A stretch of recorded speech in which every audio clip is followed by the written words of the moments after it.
उसका home ground है जहाँ पे लड़ाई हो रही है, जिसके लिए उन्होंने प्रैक्टिस की है 47 साल से। उनको पता था ये तलवार उनके ऊपर लटक रही है और कभी ना कभी गिरेगी। जंग इस वक्त अमेरिका को तकरीबन 40-45 बिलियन डॉलर की पड़ चुकी है। ईरान पे 40-45 साल जो है पाबंदियां रही हैं। मैं अगर एक मॉडेस्ट अंदाज़ा लगाऊं तो हमारे हिसाब से वो 50 साल आगे हैं हमसे। इतनी जान है ईरान में, वो कब तक लड़ सकता है अमेरिका और इजराइल के साथ? $20,000 का एक ड्रोन आता है, 4.5 मिलियन का आपको इंटरसेप्टर मारते हैं, इसलिए ईरान खड़ा हुआ है। कितनी देर तक कब्जा रख सकता है ईरान आबनाए हुर्मुज़ पर? इस वक्त ईरान ने आबनाए हुर्मुज़ को कंट्रोल किया हुआ है, बंद नहीं किया।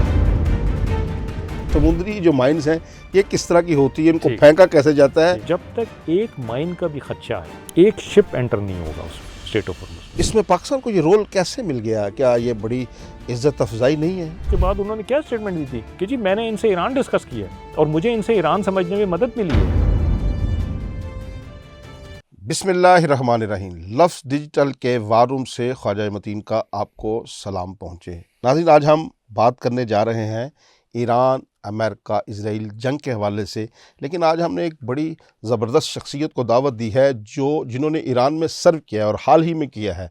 वो जानते हैं कि ईरान की कितनी कैपेसिटी है, ईरान कितना अरसा तक जंग लड़ सकता है। उनका तल्लक पाकिस्तान नेवी से है। मेरी मुराद है रियर एडमिरल फैसल शाह साहब। उनको आज हमने बहुत शुक्रिया शाह साहब, आपने वक्त दिया। लेकिन शाह साहब से बहुत सारी चीज़ें हमने जाननी है, क्योंकि एक तरफ तो डोनाल्ड ट्रंप ये कह रहे हैं कि हमने ईरान की जो नेवी की तमाम सलाहियत है वो भी ख़त्म कर दी है। कितनी ख़त्म की है ये तो हमें बताएंगे ना फैसल शाह साहब। और जो पाकिस्तान नेवी कहाँ खड़ी है ये भी कहा जाता है कि अगली बारी पाकिस्तान की है। और सबसे बड़ी और अहम बात जो है आबनाए हुर्मुज़, जहाँ पूरी दुनिया की जंग वहाँ आ गई है। अब सारी दुनिया कह रही है कि आबनाए हुर्मुज़ को कैसे खोलना है। ईरान ने उसका फार्मूला बता दिया है कि किस तरह खुल सकती है, अदरवाइज़ ये बंद ही रहेगी। शाह साहब बहुत शुक्रिया। आपने 2015 से 18 तक ईरान की एम्बेसी में, पाकिस्तान की जो एम्बेसी है वहाँ मिलिट्री अताशी भी रहे आप। एक तो ये बताइए कि लोगों का बड़ा एक तासर है कि ईरान पे 40-45 साल जो है पाबंदियाँ रही हैं, वो बिल्कुल कमज़ोर हो गया है। कितनी जान है ईरान में, कितनी सलाहियत है, वो कब तक लड़ सकता है अमेरिका और इजराइल के साथ? बहुत शुक्रिया ख्वाजा साहब मुझे प्रोग्राम में लेने का। जो मैंने ईरान देखा है वो ईरान उस ईरान से बहुत मुख्तलिफ है जो कि हमारी ख़बरों में होता है या हमारे तस्वुरात में होता है। मैं आपको छोटी छोटी मिसालें दूंगा जिससे आप अंदाज़ा लगा सकते हैं कि ईरान क्या है। 47 साल से सैंक्शंस में है और सुई से लेके पानी का जहाज़ खुद बनाते हैं, खुद सब खुद कुछ बनाते हैं, गाड़ियाँ, ट्रेन, बसें, हर मामले में खुद कफालत की मंजिल हासिल कर ली उन्होंने। मंजिल सैंक्शन लगी हुई है, बाहर की चीज़ें नहीं मिलती हैं आपको। हर चीज़ का ईरानी डुप्लिकेट आपको मिलेगा। उन्होंने अपनी आवाम को किसी चीज़ से महरूम नहीं रखा। दुनिया की कोई एंटरटेनमेंट है जिसके लिए आपको यूरोप जाना पड़े, आपको गल्फ़ जाना पड़े, वो ईरान में मौजूद होगी। जो चीज़ें आज मैं अपने बच्चों को यहाँ पे दिखा रहा हूँ पाकिस्तान में, 2015 में ईरान में वो मौजूद थी। जो लाइफस्टाइल है उनका, तकरीबन मैं अगर एक मॉडेस्ट अंदाज़ा लगाऊं तो हमारे हिसाब से वो 50 साल आगे हैं हमसे। ईरानी हमसे 50 साल आगे हैं, 50 साल। इतनी पाबंदियों के बावजूद। इतनी पाबंदियों के बावजूद। तो अगर पाबंदियां ना होती तो ये पता नहीं कहाँ पहुँच जाते। वेस्टवर्ड लुकिंग नेशन है, सेकुलर है और दीन को भी ज़ाहिर बात है कि फॉलो करते हैं, लेकिन सेकुलरिज़म को भी लेके चलते हैं, दोनों चीज़ों को साथ साथ लेके चलते हैं। नौरोज़ का जो त्यौहार है, जश्न है, उसको बड़े जोश व खरोश से मनाते हैं। मुहर्रम भी उसी तरह मनाते हैं, रमज़ान भी, ईद भी। अच्छा, तेहरान की अगर एक मिसाल दूं आपको कि आपने कोयटा देखा होगा। जी बिल्कुल। तो तेहरान की जो ज़मीन है वो कोयटा की तरह है। अच्छा, ज़मीन उनकी कोयटा की तरह है, लगता है इस्लामाबाद की तरह है। वाह उसको इतना उन्होंने ग्रीन कर दिया है। माशाल्लाह।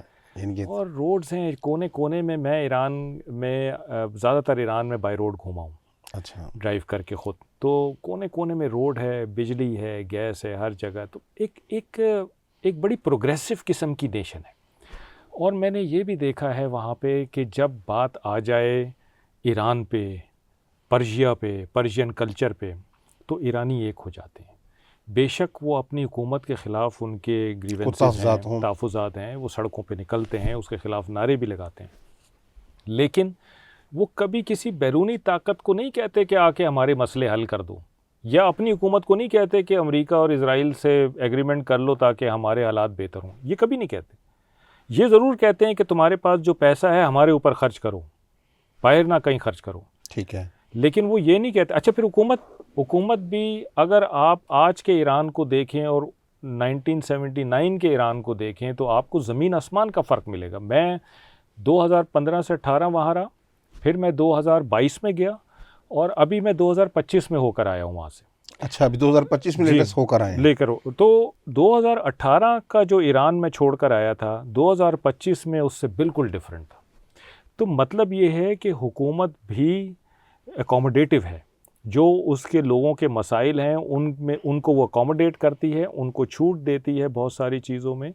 और आज भी जो खाने पीने की चीज़ें हैं, जो फ्यूल है, आप देखें इस जंग के बावजूद उनकी प्राइसेस वही हैं जो जंग से पहले थी, और उस पर सब्सिडी होती है हुकूमत की तरफ से, खाने पीने की चीज़ों पे सब्सिडी होती है ताकि गरीब तरीन बंदा जो है वो भी। एक और हम वहाँ शाह साहब बात सुनते हैं कि वहाँ चीज़ें खालिस मिलती हैं, मिलावट का बड़ा कम कल्चर जी, है, बिल्कुल हमारे यहाँ है। जो बहुत ज़्यादा हो गया है। नहीं, बिल्कुल ऐसा ही है कि मिलावट मैंने कहीं नहीं देखी। मुसलमान मुल्क है तो आसानी ये थी कि जो चीज़ पसंद आ रही है लेके खा लो, कोई देखना नहीं है हलाल हराम, ठीक कोई है। नहीं है, हलाल ही है सारी चीज़ें, बहुत क्वालिटी की चीज़ें। और मैं आपको ये भी बता दूं आपके नाजरीन को कि जो प्रोडक्ट्स पाकिस्तान में ईरान की आती हैं वो बड़ी लो क्वालिटी प्रोडक्ट्स हैं। अच्छा, जो उनकी वहाँ आप ख़ुद यूज़ वो करते हैं, वो बड़ी हाई क्वालिटी प्रोडक्ट्स हैं, वो हम अब शायद अफोर्ड नहीं कर सकते, इसलिए हमारे लोग वहाँ से लेकर नहीं आते हैं यहाँ पे। ठीक है, अगर वो देखें तो वो ज़मीन देखें आसमान का फ़र्क हो। तो बहुत ज़्यादा अच्छा, ये तो शाह साहब आपने बता दिया डिफरेंट कि पर्सपेक्टिव उनका है। जो एक उनका रहन सहन है वो एक तरक्की याफ्ता कौम है, इन पाबंदियों के बावजूद भी उनको हर दुनिया की हर सहूलत उनकी हुकूमत ने मुहैया कर रखी है, वो हर चीज़ खाते पीते हैं, एक सिविलाइज्ड एक तरक्की याफ्ता एक मुल्क है। अब मुझे बताइए कि फ़ौजी एतबार से जब हम देखते हैं कि एक तरफ इजराइल है, एक तरफ अमेरिका है, ईरान में पीछे हमने देखा था जब इराक़ के साथ उनकी जंग हुई थी तो वो 8 साल तकरीबन उनसे लड़ते रहे थे, लेकिन उन्होंने कमज़ोरी नहीं दिखाई थी। अभी ये बताइए कि अभी ईरान कितनी देर तक मज़ाहमत कर सकता है, लड़ाई लड़ सकता है? उनकी सारी लीडरशिप तो हमने देखा है वो शहीद कर दी गई है, उनमें कितनी सख्त है? आपने क्या महसूस किया है बतौर देखिए, मिलिट्री पॉइंट ऑफ व्यू से?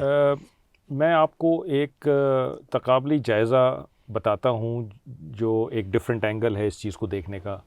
अमेरिका और इज़राइल के पास जो जंगी महारत है या जंगी साजो सामान है, बहुत महंगा है, सोफिस्टिकेटेड है, बहुत सारा है। लेकिन मैं समझता हूँ कि वो 20वीं सदी के हिसाब से तो बड़ा मौजू है, ठीक है, 21वीं सदी के हिसाब से वो इतना मौजू नहीं है। ठीक है। मैं वजह आपको बताऊँगा। पेंटागन में ये जंग शुरू होने से पहले एक बहस चल रही थी और वो यही बात कर रहे थे कि 21वीं सदी के जो तकाज़े हैं, हमारा साजो सामान उसके मुताबिक नहीं है और हमें इसको देखने की ज़रूरत है और उसको चेंज करने की ज़रूरत है। क्यों? आप अज़रबैजान आर्मीनिया की जंग देखिए, आप रशिया यूक्रेन की जंग देखिए, आप पाकिस्तान इंडिया की जंग देखिए, क्या सामने आया? Low cost non contact warfare. बिल्कुल ठीक है। ठीक है जी। नॉन कॉन्टैक्ट वॉरफेयर क्या है? जिसमें आप अपने दुश्मन को देखते नहीं, आमना सामना नहीं होता, लेकिन आप दूर से उसको हिट करते हैं। मिसाइल हो गया, रॉकेट हो गया, ड्रोन हो गया, ऐसी बोट्स हो गई जो कि रिमोट कंट्रोल होती हैं, जो कामिकाज़े बोट्स होती हैं। इस किस्म की चीज़ें आप अब अभी वॉरफेयर का इस हिस्सा है। वारफेयर तब बिल्कुल ही चेंज हो गई। चेंज हो गया और लो कॉस्ट। देखें जो ये हाई भी देखना है हमने कि ये सारी चीज़ें हमने यूज़ करनी है, यूज़ करनी तो है, उसकी प्राइस क्या आ रही है? प्राइस क्या आ रही है, और हम अगर ख़ुद बना रहे हैं उसको तो फिर तो हम जल्दी जल्दी उसको रिप्लेनिश कर सकते हैं। अच्छा, अब दूसरी तरफ देख लीजिए, थर्ड है ये अपना जो इनका बाकी इनके एयर डिफेंस के सिस्टम्स हैं, आयरन डोम हो गया और डेविड स्लिंग है और पैट्रियट सिस्टम है, बहुत महंगे, और इनकी प्रोडक्शन 60 से 65 मिसाइल एक साल में बनते हैं, जिसमें से आपने यूक्रेन को भी देने हैं, आपने साउथ कोरिया को भी देने हैं, और जो आपने यहाँ रखे हुए हैं वो एक्सपेंड हो गए हैं, तो अब कैसे आप रिप्लेनिश करेंगे? महंगे भी बहुत हैं। $20,000 का एक ड्रोन आता है, 4.5 मिलियन का आप उसको इंटरसेप्टर मारते हैं। तो क्या इक्वेशन है? इसलिए ईरान खड़ा हुआ है अभी तक। ईरान की जो जितनी उसने अपने जो हथियार बनाए हैं, असलहा जो उनका, वो आप कह रहे हैं लो कास्ट है? लो कॉस्ट है, ख़ुद बना रहे हैं, और वो दुश्मन को नुकसान ज़्यादा पहुंचा रहा है। यानी अगर वो कोई इंफ्रास्ट्रक्चर या टारगेट हिट नहीं भी कर रहा है तो इकोनॉमिकली बहुत ज़्यादा डैमेज कर रहा है।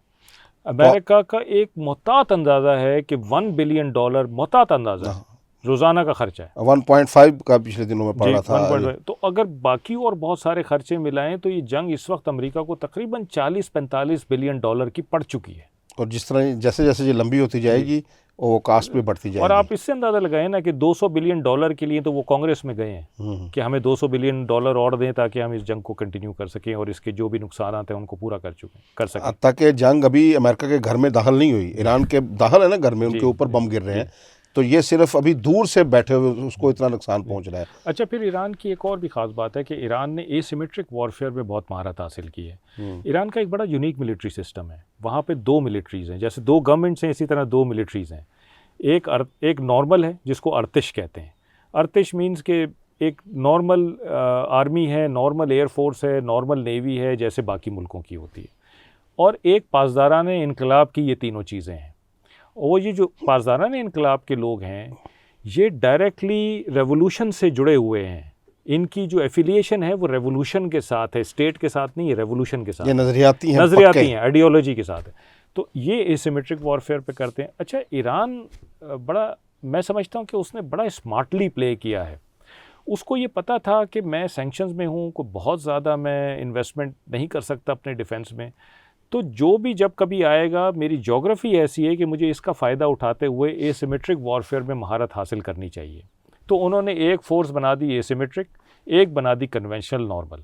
ठीक है। तो जो कन्वेंशनली लड़ेगा उसके साथ वो कन्वेंशनली है, जो नहीं काबू आएगा उसके साथ एसिमेट्रिक है। तो ये बेसिकली कुलिया है ईरान की फाइटिंग का, स्ट्रेटजी का। और वो ये लंबी लड़ाई लड़ने की सकत रखता है ईरान, लंबी लड़ाई रखने की सकत रखता है। ये उसका होम ग्राउंड है जहाँ पे लड़ाई हो रही है, जिसके लिए उन्होंने प्रैक्टिस की है 47 साल से। उनको पता था ये तलवार उनके ऊपर लटक रही है और कभी ना कभी गिरेगी, तो उन्होंने उसकी तैयारी की हुई है। नेवी, जो ईरान की नेवी, क्योंकि आप भी पाकिस्तान नेवी में सर्व कर चुके हैं, अभी तो डोनाल्ड ट्रंप जो कह रहे हैं कि हमने पूरी नेवी ख़त्म कर दी है, क्या ईरान की नेवी के बारे में आपको क्या नॉलेज है, ज़रा नाज़रीन को बताइए। देखिए, एक तो डोनाल्ड ट्रंप साहब की ये स्टेटमेंट कोई मुसद्दक़ा स्टेटमेंट नहीं है, क्योंकि किसी आज़ाद ज़राए ने या ईरान ने ख़ुद ये तरदीद या तस्दीक नहीं की है इस चीज़ की। लेकिन मैं समझता हूँ कि उन्होंने ईरान की जो अर्तिश नेवी है, जिसका मैंने जिक्र किया ना कि एक रेगुलर फोर्स है और एक तो जो रेगुलर नेवी है उसका उन्होंने यकीनन डैमेज किया होगा, क्योंकि उसका मुकाबला यूएस नेवी के साथ नहीं किया जा सकता, जिसमें शिप्स हैं, सबमरीन्स हैं, नॉर्मल जैसे पाकिस्तान की नेवी है उस तरह की नेवी है। तो उसका मुकाबला तो यूएस नेवी से नहीं कर सकते, उसका ज़रूर डैमेज हुआ। जो IRIS दीना, आपको याद होगा श्रीलंका की कोस्ट के पास जिसको डुबोया, वो भी अर्तिश नेवी का जहाज़ था। ठीक है। जो असल मसला है वो है पासदारान इनकलाब की नेवी, जिसके पास है छोटी बोट्स हैं, रिमोट कंट्रोल बोट्स हैं, ऐसी फास्ट स्पीड बोट्स हैं जिनके ऊपर रॉकेट लॉन्चर लगे हुए हैं, कैमिकेज़े बोट्स हैं, खुदकुश बोट्स हैं, फिर ऐसे अंडर वाटर व्हीकल हैं जो कि बग़ैर किसी बंदे के जाते हैं और जाके वो अटैक कर सकते हैं शिप के नीचे से। फिर मिजेट सबमरीन्स हैं, छोटी सबमरीन्स हैं जो कि कम डेप्थ में ऑपरेट कर सकती हैं। फिर ईरान ने अपनी ज्योग्राफी को इतना बेहतर तरीके से यूज़ किया है कि उसने जगह जगह ये छोटे छोटे बेसिस बना के इन चीज़ों को स्टेशन किया हुआ है और इसके साथ साथ मिसाइल बैटरीज वगैरह लगाई हुई हैं। अब देखिए स्ट्रेट ऑफ होर्मुज़ में ईरान ने क्या किया, क्यों नहीं आप उसको खोल सकते? हाँ, यही सवाल मैं अब करना चाह रहा था। अब यहाँ आ जाते हैं। एक तो आपने बिल्कुल अच्छा तरीके से डिफ़ाइन कर दिया कि एक उनकी रवायती नेवी है, एक उनकी नज़रियाती नेवी है, लहदा से लह, वो तो आपने कर दिया। एक रवायती जो उनकी फ़ौज है उनको आपने डैमेज भी किया, उनका जहाज़ भी डुबो दिया, लेकिन जो गैर रवायती है और बड़े कम लो बजट में छोटी कश्तियों में सवार है, उनको आप कैसे ख़त्म करेंगे? आप आ जाते हैं sir आबनाए Hormuz, straight of Hormuz. इस वक्त जो जंग मैं देख रहा हूँ कि सारी जंग वहाँ आ गई है। अब यूरोप को, अमेरिका को लाले पड़ गए हैं उनकी जान को कि हम यहाँ ये रास्ता किस तरह खुलवाएं, ठीक है। और ईरान ने उसको ऐसे लगता है जैसे पूरी दुनिया का माशी शारक बन गई है, उसको दबोच लिया है। अब ईरान जो है, अभी क्या कहा जा रहा है कि टास्क फोर्स बनाई जा रही है अमेरिका की तरफ से, मुख्तलिफ ममालिक को दावत भी दी जा रही है कि आप इसमें शामिल हो और ये आबनाए हुर्मुज़ को खुलवाएं। कितनी देर तक कब्ज़ा रख सकता है ईरान आबनाए हुर्मुज़ पर अपना कब्ज़ा, क्योंकि पूरी दुनिया जो है जिनको माशी मफादत मुतासर हुए हैं उसे खुलवाने के चक्कर में है। बहुत अच्छा आपका सवाल है, बड़ा पर्टिनेंट है आजकल के हिसाब से। देखें ईरान का नक्शा देखें आप, इस पर्शियन गल्फ़ का और स्ट्रेट ऑफ होर्मुज़ का। ईरान की ज्योग्राफी इस इलाके में सबसे बेस्ट ज्योग्राफी है जो डोमिनेट करती है पर्शियन गल्फ़ को और स्ट्रेट ऑफ होर्मुज़ को, इवन गल्फ़ ऑफ ओमान को। ये जो स्ट्रेट ऑफ होर्मुज़ है ये एक तंग आबी गुजरगाह है जो पर्शियन गल्फ को और गल्फ ऑफ ओमान को मिलाती है। ठीक है जी।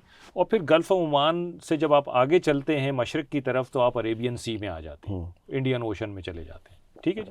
तो जिसने गल्फ में आना है या जाना है उसने स्ट्रेट ऑफ हॉर्मुज़ से गुजरना है। बिल्कुल। अब ये अपने नैरोस्ट पार्ट पे 33 किलोमीटर है। ठीक है। और अगर आप इसका नक्शा देखें तो ऐसे एक हम्प बना हुआ है, एक ऐसे कर्व बना हुआ है। बिल्कुल बना हुआ है। और वो कर्व ईरान की तरफ प्रोट्रूडिंग है, उसको एडवांटेजियस है वो। ठीक है। अब इस 33 किलोमीटर की जो चौड़ाई है उसमें से भी 3 किलोमीटर ऐसे हैं जिसमें से शिप आ सकते हैं और 3 किलोमीटर ऐसा है जिसमें से शिप जा सकते हैं, क्योंकि डेप्थ वहाँ पे अवेलेबल है। देखिए अच्छा, जो भी फिर बिल्कुल ही यानी कि 3 किलोमीटर आने का रास्ता है, 3 किलोमीटर जाने का रास्ता है। ये ट्रैफिक सेपरेशन स्कीम बनाई हुई है स्ट्रेट ऑफ हॉर्मुज़ में। ठीक है जी। जो भी तंग आबी गुजरगाह होती है ना उसकी जो साइड्स होती हैं उनमें डेप्थ कम होती है और फिर बीच में जब आते हैं तो डेप्थ ज़्यादा होती है। तो ये एग्जैक्टली ऐसे ही होना चाहिए, ये नेचुरल है। अब ईरान ने क्या किया है कि उसने जो 3 किलोमीटर का इलाका है जो कि जुनूब में है और ओमान की तरफ है वो उसने बंद कर दिया है। ठीक है। अब लामोहाला आपको शुमाल वाले रास्ते से गुजरना है। जब आप शुमाल वाले रास्ते से गुजरते हैं तो ईरान की कोस्ट बिल्कुल साथ है। ठीक है। वहाँ से वो मॉनिटर भी कर सकते हैं, सर्वेलेंस भी कर सकते हैं और अटैक भी कर सकते हैं। ठीक है ना, सब कुछ कर सकते हैं। सब कुछ कर सकते हैं। तो उन्होंने अपनी ज्योग्राफी को बड़ा अच्छी तरह से यूज़ किया और जैसे मैंने पहले बताया कि मुख्तलिफ बेसिस बनाए हुए हैं, मिसाइल बैटरीज वगैरह लगाई हुई हैं, उन सब चीज़ों से वो तैयार है। वहाँ पे पहाड़ भी हैं जहाँ से उनकी ऑब्जर्वेशन भी अच्छी है, जहाँ से वहाँ से वो मिसाइल फेंक भी सकते हैं। मेरे ख्याल में तो वो वहाँ चढ़कर पत्थर भी फेंके तो वो भी पहुँच जाए। जी। अच्छा, मज़े की बात ये है देखें कि इस वक्त ईरान ने आबनाए हुर्मुज़ को कंट्रोल किया हुआ है, बंद नहीं किया है। अच्छा, इन दोनों में फ़र्क है। ठीक है। उसने कंट्रोल किया हुआ है, उनकी मर्जी से आ जा सकते हैं, मर्जी से आप आ जा सकते हैं, खुली हुई है, खुली हुई है। ठीक है। लेकिन ईरान के पास ऑप्शन भी है कि उसको बंद कर दे। ये भी ऑप्शन है, ये भी ऑप्शन है उनके पास कि मुकम्मल ही बंद कर दें। मुकम्मल बंद कर दें। वो किस तरह बंद कर सकते हैं? माइंस फेंक सकते हैं उसके अंदर। अच्छा, अभी ये आ रहा है कि ये गुफ्तगू हो रही है कि उन्होंने बारूदी सुरंगें जो हैं वो बिछा दी हैं। वो बिछाई हैं जुनूब की साइड पे। अच्छा। जहाँ जो एक उन्होंने एक सेक्शन जो 3 किलोमीटर का बंद किया हुआ है जहाँ से जहाज आते थे वो उन्होंने बंद कर दिया है। अब वो उन्होंने माइन से बंद किया है या उन्होंने बिल्कुल ही उसको पैरा लगा के बंद किया है, ये नहीं पता। खबरें आ रही हैं कि उन्होंने माइंस फेंकी, लेकिन अगर उन्होंने माइंस फेंकी तो मेरे हिसाब से वहाँ फेंकी होंगी ताकि उधर कोई ना जाए। ठीक है। सब शुमाल से ही आए, तो शुमाल वाला खुला हुआ है उसको ये बंद कर सकते हैं। फॉर एग्जांपल अगर अमेरिका ज़बरदस्ती करता है कि जी मैंने स्ट्रेट ऑफ हॉर्मुज़ खुलवानी है, कोएलिशन बना लेता है। ठीक है जी, और कहता है जी सब आ जाओ, आके इसको खुलवाते हैं, तो ईरान के पास ये ऑप्शन है कि वो उसमें माइंस फेंक दे।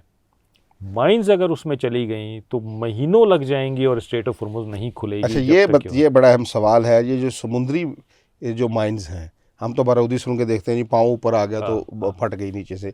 ये ज़रा नाज़रीन को बताएं, ये है समुद्री जो माइंस हैं ये किस तरह की होती है, इनको फेंका कैसे जाता है और कल को इसकी सफाई कैसे होगी, पता कैसे चलेगा पानी में कहाँ है? ये इंटरेस्टिंग चीज़ है।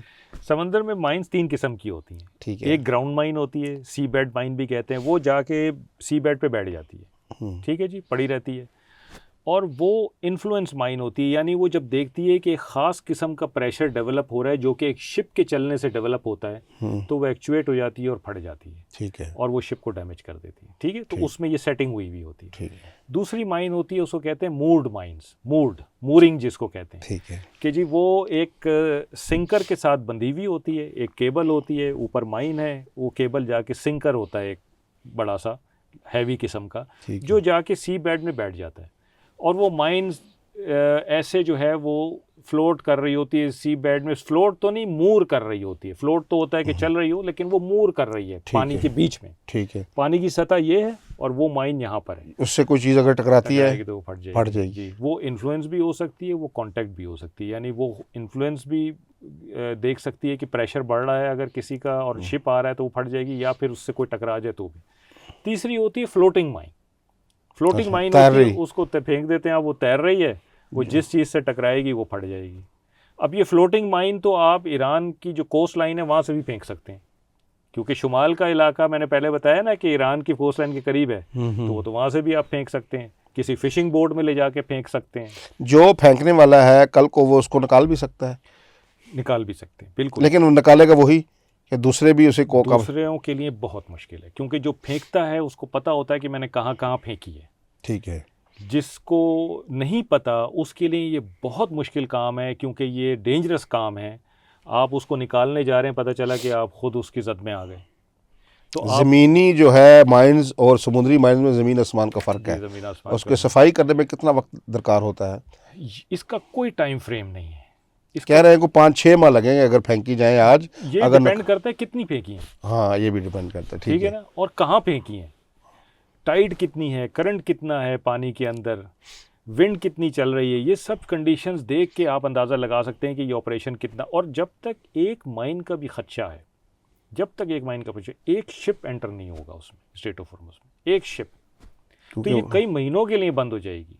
इसको यानी कि नतीजा ये निकला आपकी गुफ्तगू से कि इसको खुलवाना आसान काम नहीं है, नामुमकिन तो नहीं है, बहुत मुश्किल है। बहुत मुश्किल है। इसीलिए ट्रंप साहब की दावत पे किसी मुल्क ने लब्बैक नहीं कहा। केयर स्टारमर ने तो ये भी कहा कि स्ट्रेट ऑफ हॉर्मुज़ को खुलवाना आसान काम नहीं। इस वक्त भी, जिस वक्त सिर्फ ईरान ने ऐलान किया हुआ है कि ये मेरे कंट्रोल में है, मतलब ये कुजा के उसमें माइन चली जाएं, या एक और तरीका ये हो सकता है कि वो जो 3 किलोमीटर का एरिया रोड टाइप की जो खोली हुई है ईरान ने आने जाने के लिए, उसमें किसी शिप को डुबो के डाल दे, वो भी रास्ता रुक जाएगा। तो उसके पास बड़े ज़्यादा फार्मूले हैं जी, तो उसको काट काट के निकालना पड़ेगा। ज़्यादा लगे टेक मंथ। ज़्यादा मुनासिब यही है कि आप गुफ्तगू के ज़रिए ईरान को राज़ी करके देखें। यही अमेरिका को पता है, इसीलिए अमेरिका ने पहले कहा कि मैं 20% ज़्यादा बमबारी करूँगा, खोल दो इसको।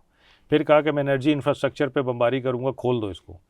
फिर उन्होंने बहुत सारे मुल्कों को कहा कि आके खुलवाओ, सब ने मना कर दिया। फिर उन्होंने कहा कि भाई जिस मुल्क का दारोमदार उस पे है खुद ही खोले उसको, खुलवाए उसको।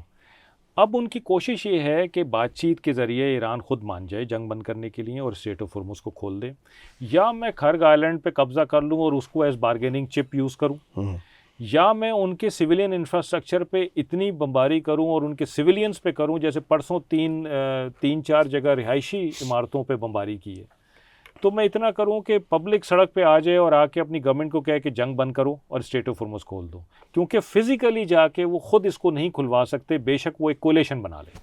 अच्छा, पूरा इत्तेहाद, पूरी दुनिया लेकर आ जाए, जब तक ईरान मानेगा नहीं उस वक्त तक नहीं। एक और भी बाबल मंदब एक जगह है जो जहाँ होसी है, रेड सी में, जी रेड सी, वो भी बात की जा रही है कि ईरान अगर चाहे तो वहाँ से भी बंद कर सकता है। वो इसलिए कर सकता है कि देखें, हूतीज़ और ईरान अलाइज हैं, और पिछले साल और उससे पिछले साल अगर आप देखें तो हूतीज़ ने ये बंद कर दिया था, और फिर अमेरिकन और ब्रिटिश शिप्स की डिप्लॉयमेंट हुई थी वहाँ पे कि जी हम शिपिंग को वहाँ से सेफली लेके जाएंगे, लेकिन मेजॉरिटी ऑफ शिपिंग वहाँ से नहीं गुजरी। वो अफ्रीका के नीचे से होके आते थे, उससे टाइम भी बढ़ जाता है, कॉस्ट भी बढ़ जाती है। तो अभी ये भी उनके पास एक हथियार भी है, हथियार है। और ये जब जंग ये वाली शुरू हुई थी तो हूतीज़ ने, आप देखिए तो शुरू में ही उनका एक स्टेटमेंट आई थी कि हम बाबुल मंदब को बंद कर सकते हैं, उसका सोच सकते हैं बंद करने का। तो वो एक रियलिटी है, वो कर चुके हैं पिछले साल और उससे पिछले साल। ये भी हो सकता है, तो ये भी हो सकता है। अगर ये हो जाता है तो अभी सिर्फ स्ट्रेट ऑफ हॉर्मुज़ को कंट्रोल करने से आप देखिए कि दुनिया की मईशत पे क्या असरात आ रहे हैं। तो अगर दूसरा इंपॉर्टेंट चोक पॉइंट भी कंट्रोल कर लिया जाता है, डिसरप्ट कर दिया जाता है, तो आप सोचिए कि ये जो सूरत क्या बनेगी हाल है और जो असरात हैं वो कितने। अभी शाह साहब आ जाते हैं मज़ाकरात के ऊपर, क्योंकि अभी रास्ता खुलवाना या जंग बंदी अगर सारी चीज़ें होती हैं, क्योंकि जंग अब फैल रही है, मेरे ख्याल में दुनिया आधी से ज़्यादा दुनिया तो इसमें इन्वॉल्व हो चुकी है, बराह रास्त नहीं तो माशी असरात पर पहुँच रहे हैं, आयल और तेल कीमतें बढ़ रही हैं सारी दुनिया में। अब आ जाते हैं मज़ाकरात, जिसका रूह रवां पाकिस्तान बन गया है, ये रोल एक मिला है। एक तो ये इस पर रोशनी डालिए, ये जो इस यानी कि इतनी बड़ी जंग में एक तरफ सुपर पावर है, एक तरफ इजराइलीज़ हैं, बाकी दुनिया भी इसमें इन्वॉल्व है, तो इसमें पाकिस्तान को ये रोल कैसे मिल गया? क्या ये बड़ी इज़्ज़त अफजाई नहीं है? देखिए, पाकिस्तान ने ये रोल अपनी मेहनत से हासिल किया है, ये इसको ऐसे नहीं मिल गया। मई 2025 के बाद से जो पाकिस्तान को माशाल्लाह एक पॉलिटिकली उरूज मिल रहा था, ये उसका समर है। और ये भी याद रखें कि मई 2025 में पाकिस्तान को ये उरूज इसलिए नहीं मिला था कि हमने मिलिटरीली अपने से कई बड़े दुश्मन को धूल जुटाई थी, नहीं, ये इसलिए नहीं था। ये इसलिए था कि हमने उस कॉन्फ्लिक्ट को बहुत मैच्योरली हैंडल किया था। अच्छा, पॉलिटिकल लेवल से लेके नीचे आम आदमी तक, और अगर आप इसका मवाजना करें इंडिया के इन्हीं सारे लेवल्स के साथ तो आपको बड़ा क्लियर डिस्टिंक्शन नज़र आएगा कि पाकिस्तान ने कैसे इसको हैंडल किया था। उसका समर ये था कि आपको यूएस से भी तारीफ मिली, आपके साथ रशिया भी पींगे बढ़ा रहा था, चाइना भी आपके साथ खड़ा है, चाइना तो हमारे साथ खड़ा ही है, यूरोपियन यूनियन आपकी तरफ ओवरचर्स दिखा रहा था, सऊदी अरब ने डिफेंस एग्रीमेंट आपके साथ किया, ईरान से तो हमारे ताल्लुकात पहले भी अच्छे थे, इसके बाद और मजबूत हो गए, और बहुत सारे इस्लामी ममालिक पाकिस्तान की तरफ देखना शुरू हो गए। आप ये देखिए कि पिछले साल जून में जब ये इनका ईरान इजराइल का कॉन्फ्लिक्ट चल रहा था और हमारे फील्ड मार्शल साहब का लंच किया था ट्रंप साहब ने, तो उसके बाद उन्होंने क्या स्टेटमेंट दी थी कि जी मैंने इनसे ईरान डिस्कस किया है और मुझे इनसे ईरान समझने में मदद मिली है। हाँ, इनके ऐसी बातें मुझे पता चली जो पहले मेरे इल्म में नहीं थी। तो वो जो हमें समर था, हमारी पोजीशन थी, उसने हमें आज ला के यहाँ खड़ा किया है कि हम अमेरिका के भी दोस्त हैं, हम सऊदी अरब के भी दोस्त हैं, हम ईरान के भी दोस्त हैं, चाइना भी हमारे साथ है, रशिया भी हमारी उताईद में है।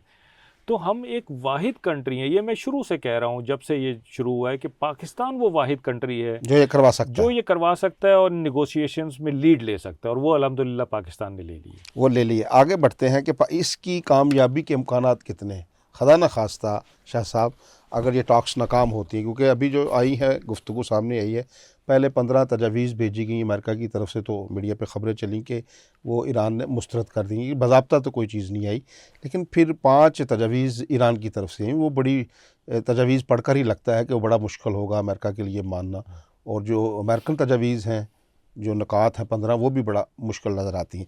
क्या समझते हैं कि एक बहुत बड़ा बेड़ा नहीं उठा लिया पाकिस्तान ने, इसकी कामयाबी का कितना इम्कान नज़र आता है, क्योंकि आखिर तो गुफ्तगू के ज़रिए ये मामला हल होना है।